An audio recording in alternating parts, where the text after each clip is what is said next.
Hello everyone, today I'm going to talk about a franchise that has defied the laws of physics for over 2 decades. We are diving into Fast 8, the 10th installment of the Fast and Furious saga. Directed by Louis Leterrier, was stopped in mid-production and written by Dan Mazzeo and Justin Lin. This film was designed to be the first chapter of a grand final. Whether you love the series for its family, memes, or its high-octane stunts, Fast 8 is a massive cinematic spectacle that demands to be analyzed as a global pop culture phenomenon. So what's the engine driving the story? Fast 8 takes you back to the events of Fast 5. We discover that Hernan Reyes, the villain from the Rio Vault, has had a son named Dante Reyes, played by Jason Momoa. Dante has spent 12 years masterminding a plan to make Dominic Toretto suffer.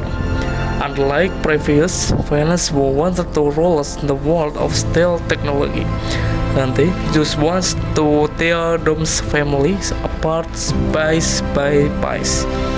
The story spans from Rome to Brazil to Portugal, delivering a globe-trotting cast that feels like a relentless race against a madman.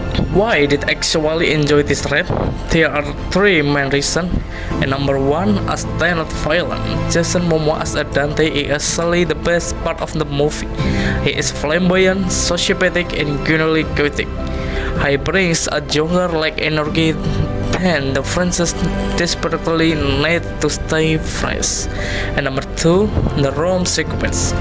The action set piece in Rome involving a giant rolling bomb is big, fast, and furious.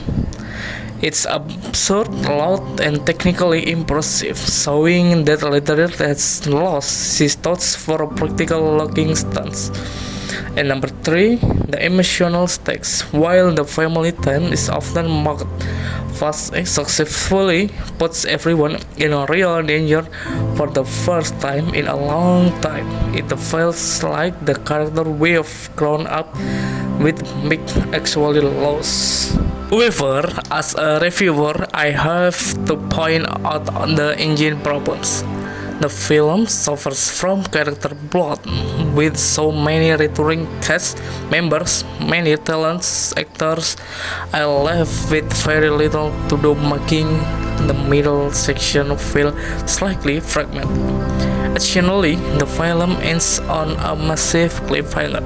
It doesn't feel like a complete movie, but rather a very expensive part one of a trilogy, which might frustrate viewers looking for a satisfying conclusion.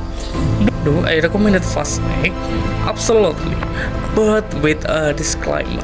You have to check your luggage at the door. If you are looking for a deep, realistic drama, this is it. But if you want a masterclass in blockbuster entertainment, incredible sound design, and violence you love to hate, Fast 8 is a must-watch on the biggest screen possible. I will over-the-top celebration of cinema's most resilient family. Thank you for listening, and remember, never turn your back